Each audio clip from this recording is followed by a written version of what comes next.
So my name is Steve Arnold, and my business partner and I purchased this vessel in 2015. It was in Shediac, New Brunswick, and it was laying quite dilapidated on the shore, and it looked very different. It was fiberglass on the bottom and it had a wooden cabin built on it, regular windows that you'd find in a house, and it was in pretty rough shape, and we thought we could buy it for $20,000 and maybe put in $100,000 and fix it up and be on the water a few months later. So this is November 2015. And so we just started a couple months ago at 2023. So it took us a lot longer than we thought. We put it on a trailer and took it to Prince Edward Island to do all the work on it. And just kind of as we were leaving, the Cocan Marina in Shediac said, oh, by the way, the boat was from the Montreal Expo.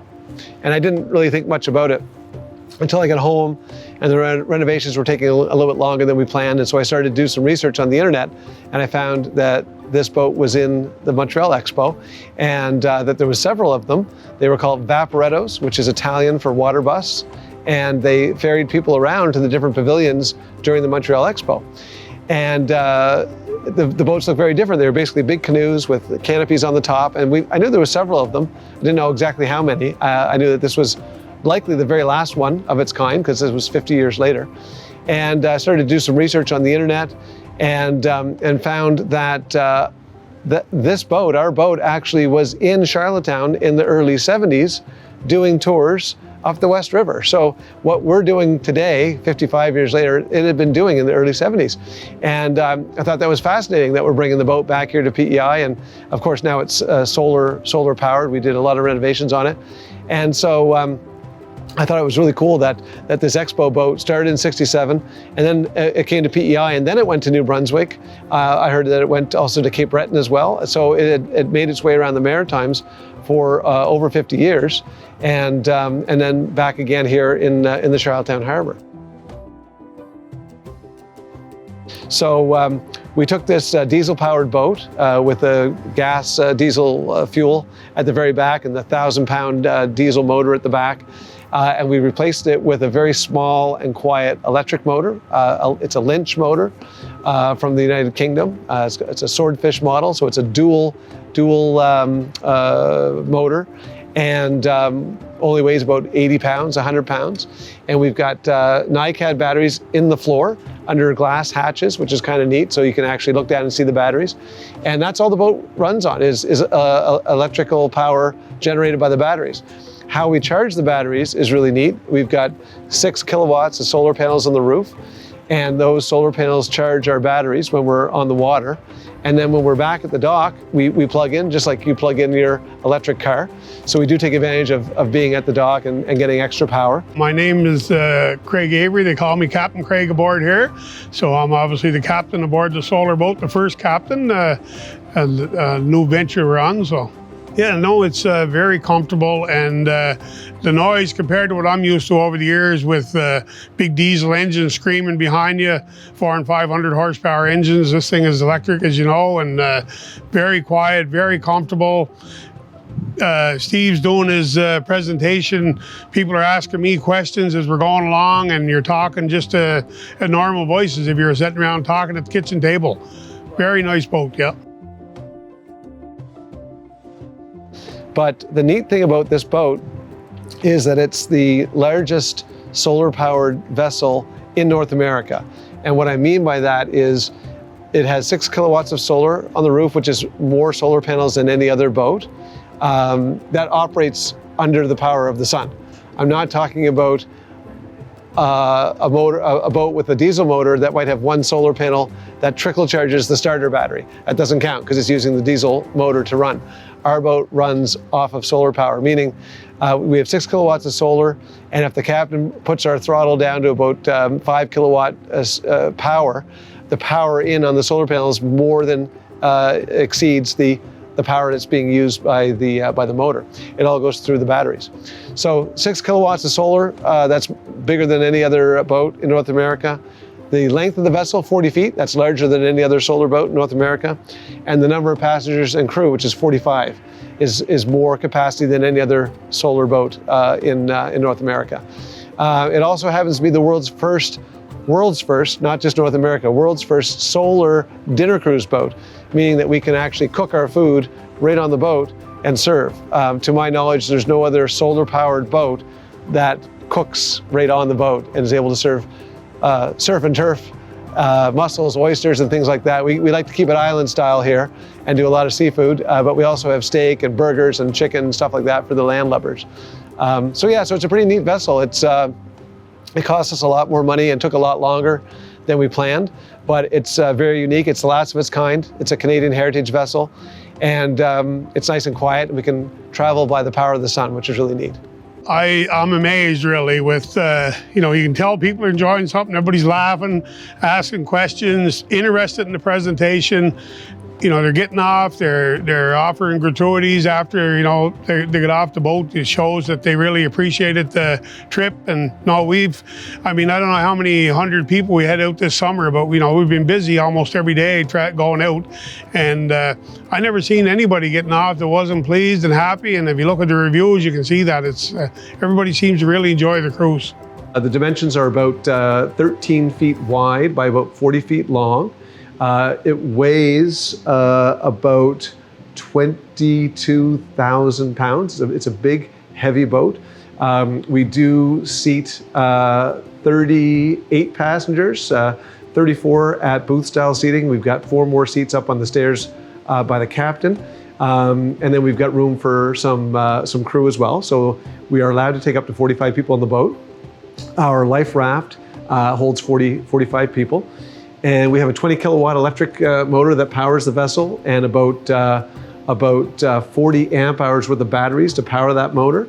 And we also have our onboard electronics power supplied by batteries under the steps. We have about 10 amp hours worth of batteries underneath the steps. So quite a bit of battery power. The boat is fiberglass construction on the bottom. And then when we redid the boat over a period of almost 8 years, we built an entirely new fiberglass cabin on top. Each booth has got windows that drop down beside every seat. We have 2 entrances in the front with hatches and an exit out the back as well over the motor. Yeah, so we have a 90-minute daytime tour, which is mostly talking points about the Charlottetown Harbor, birthplace of Confederation, the history of the boat. Obviously, I've got lots of slides and videos of our boat back in Expo, the time-lapse video of the boat being rebuilt to what you see today. Along with that, of course, is nice cold drinks, both alcoholic and non-alcoholic. We have a lunch menu as well that we can serve from our kitchen. Then we have a dinner cruise in the evenings, which is more geared towards the ambiance and the food, catching a nice sunset on this quiet boat on the beautiful Charlottetown Harbor. That one we serve mussels and oysters and half a lobster and ribeye and Caesar salad and cheesecakes for dessert and tea and coffee.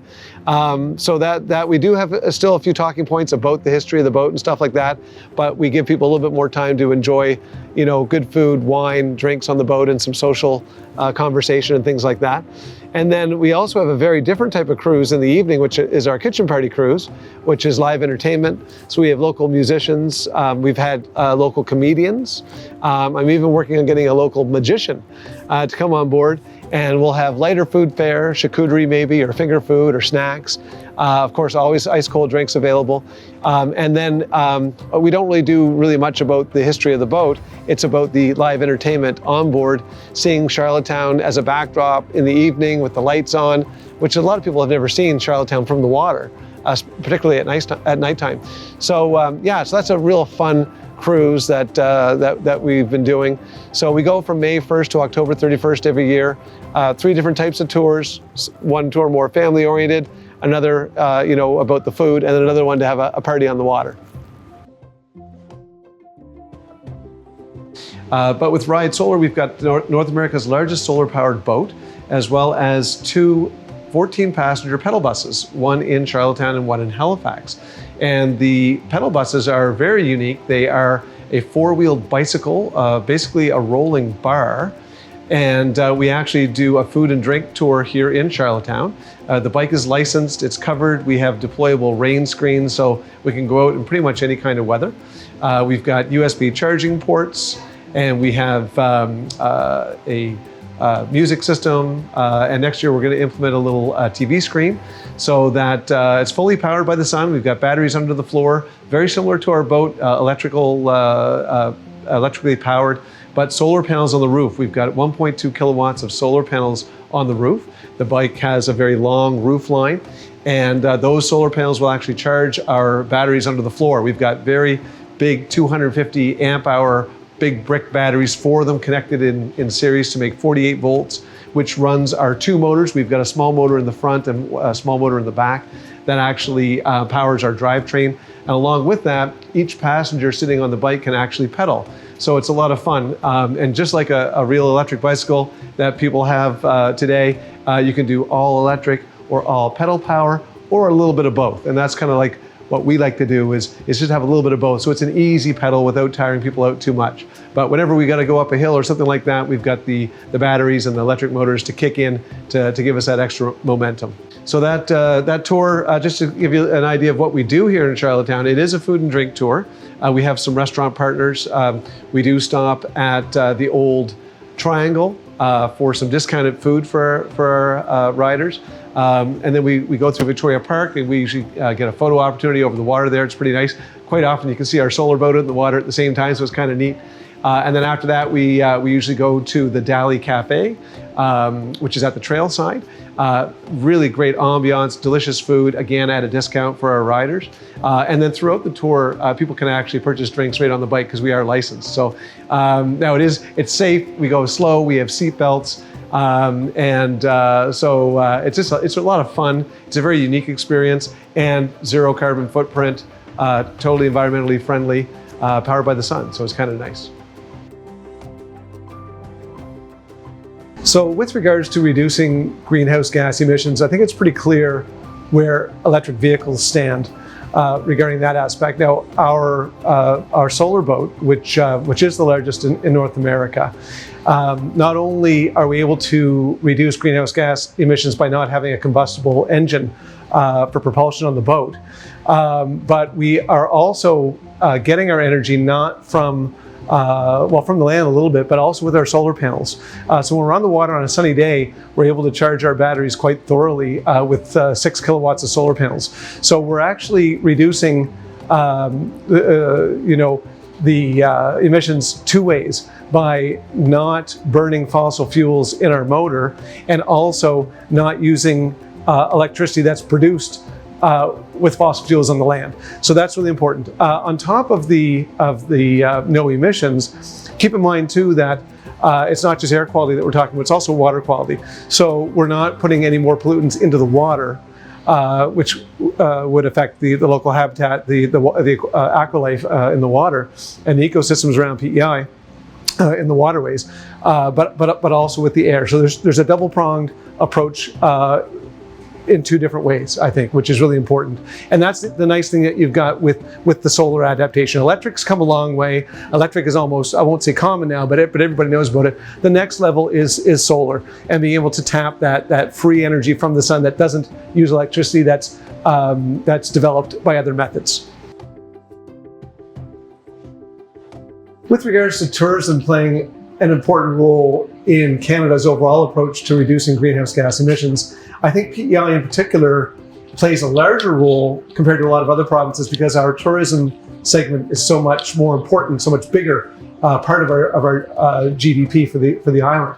And so PEI being a green, clean island where we depend so much on our water and our habitat, and for the sake of our tourism, we really depend on PEI being that beautiful, quiet, green, lush space. So I think tourism has a more important role, arguably, than a lot of the other industries here because we need to maintain that. So I think that there's a lot of government incentives right now. I think we're seeing that develop and increase over time. And I think with regards to the fact that we have so many tourists coming here and PEI is such a popular destination point, that the tourism businesses really have a larger responsibility in trying to achieve that net zero initiative, which PEI is set for 2040 to be net zero as a province. So I think we can do that. I think tourism's on the cutting edge for that. And I think over the next 15, 16 years, that you're going to see a lot of things come to the forefront in being able to achieve that.